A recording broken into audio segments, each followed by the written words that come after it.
Welcome to my channel, Sunshine Shoulders. I'm Calvin. Thank you so much for stopping by today.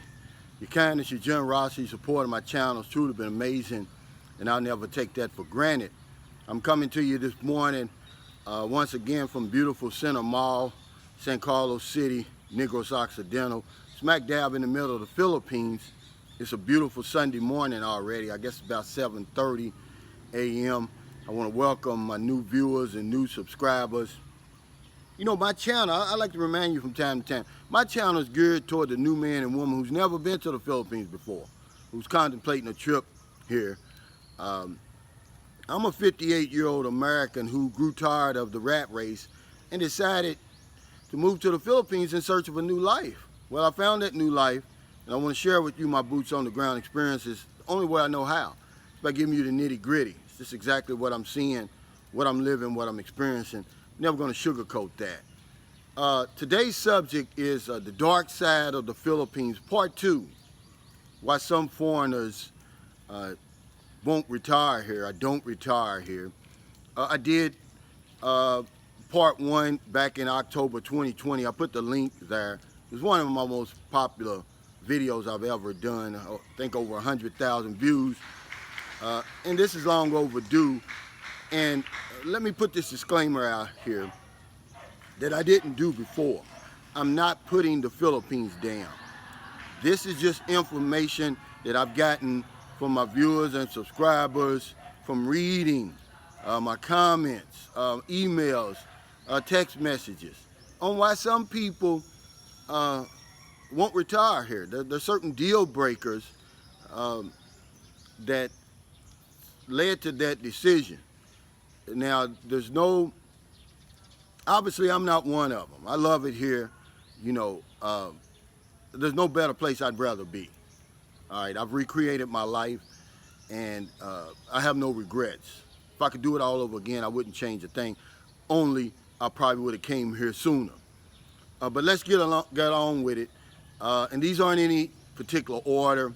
These are just some of the deal breakers, and we'll start out with banking and having access to our money over here. You know, for seniors and retirees, you know, that's a big deal, especially when you move into a whole different country. You don't have confidence in their banking system. You don't want to bring all your life savings over here and have the bank collapse. And then you have to maintain a bank in your home country and an account here, and you're transferring money back and forth, and the fees associated with all that. As you get older, see, I'm 58 now, you want security, you want simplicity, especially when it comes to your money. And people don't become successful by just throwing money away. And a lot of people, you know, they think these transfer fees, you know, ATM fees and remittance fees, it's just a waste of money. They don't want to do it. It's a deal breaker. And you know, I know what you're gonna say, oh, get a Charles Schwab account. Well, there are some restrictions and limitations with that account, okay? Go ahead and read up and do your research on that. But some people, they can't deal with those limitations and restrictions, all right?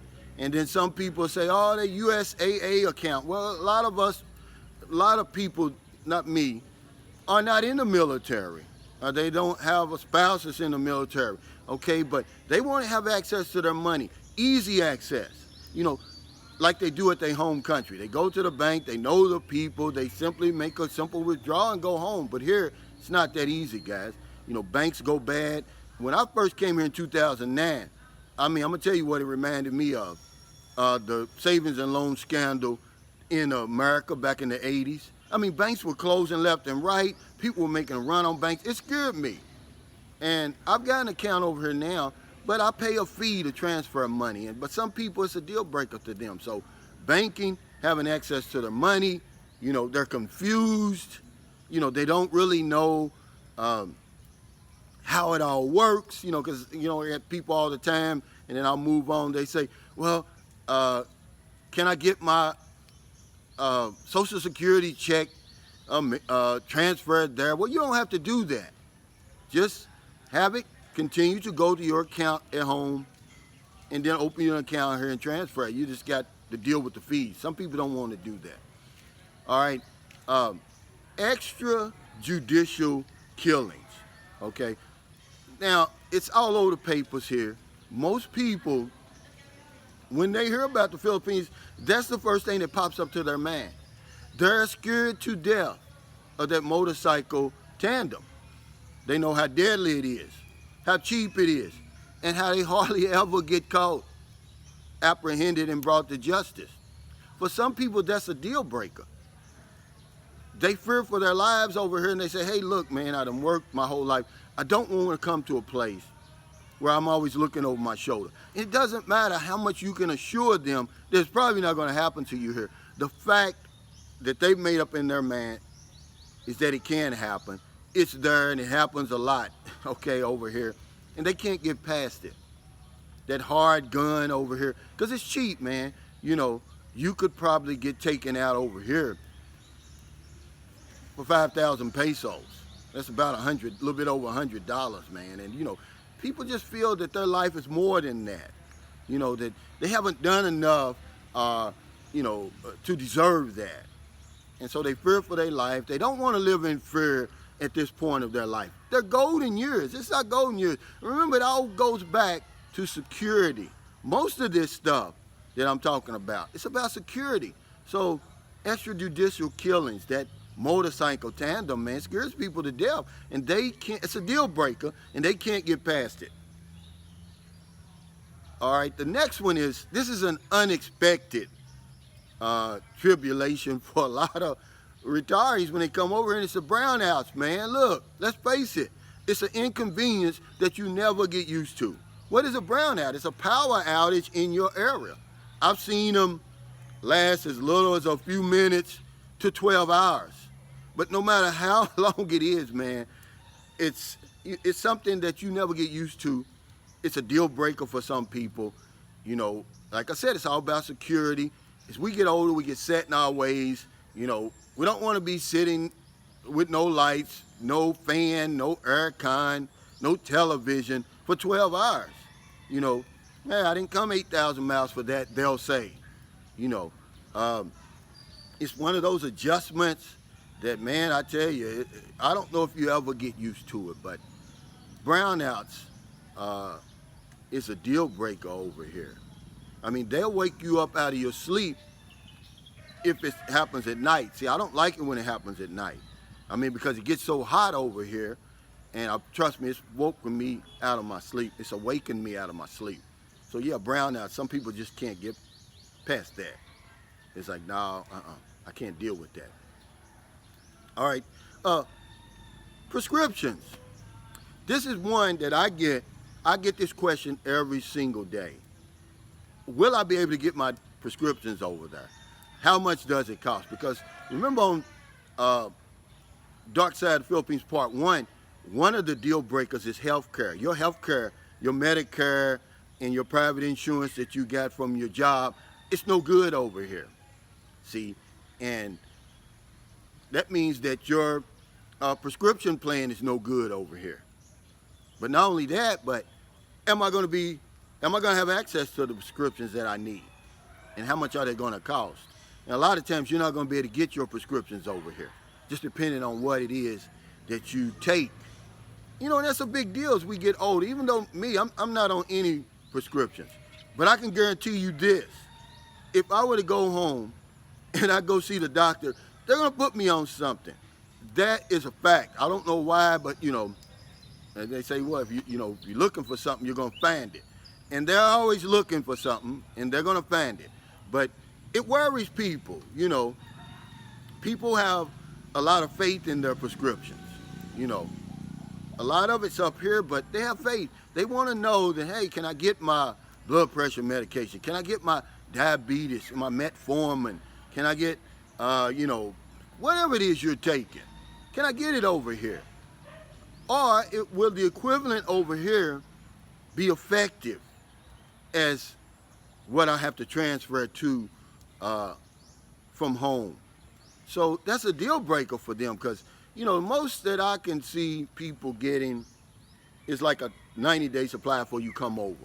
Now, there's ways you can get around that if you've got a good relationship with your doctor at home. But I don't even know if that would even be legal for him to do that. But that's something that you could talk to him about. But yeah, prescriptions, man, that's a deal breaker, man, because, you know, you don't want to be without their medications, man. I'm an insurance agent, and I worked for 18 years.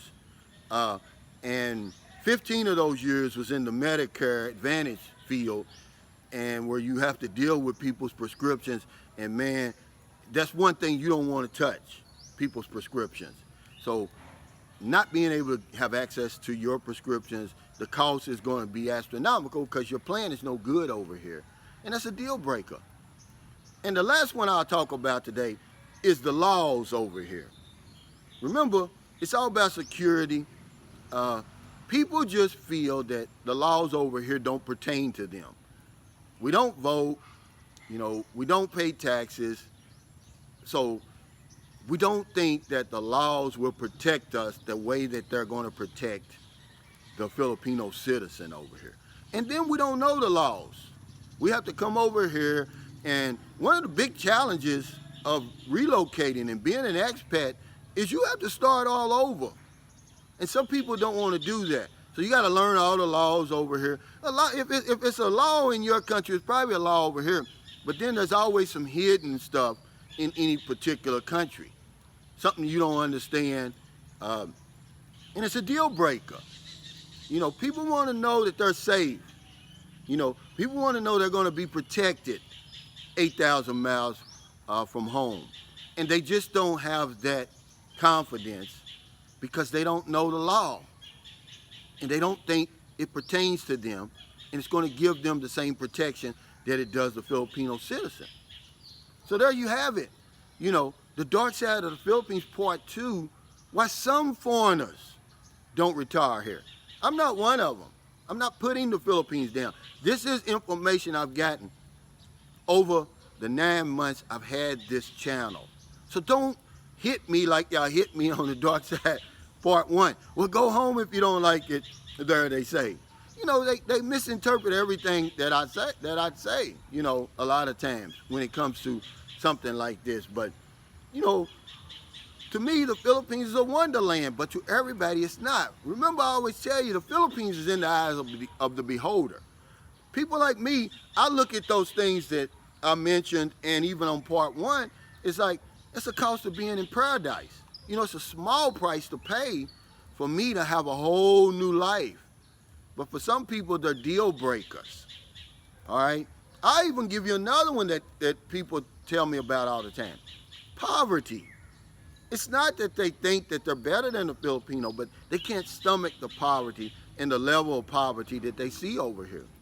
You know, it just makes them feel a certain way. I don't know if it's guilty. I don't know if it depresses them, but they say they just can't stand to look at that on a day-to-day basis.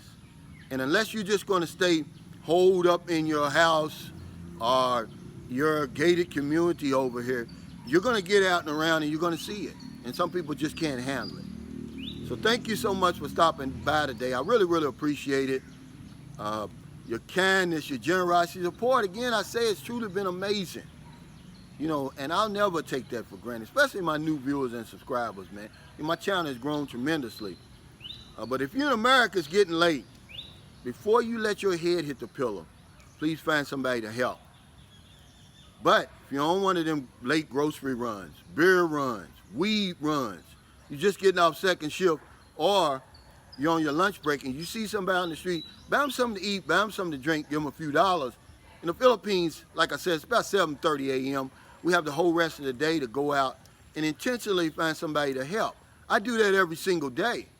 Why? Do I want a pat on the back? No. First of all, somebody did it for me in my time of need. But the horrors of these lockdowns over here, man, are all around me.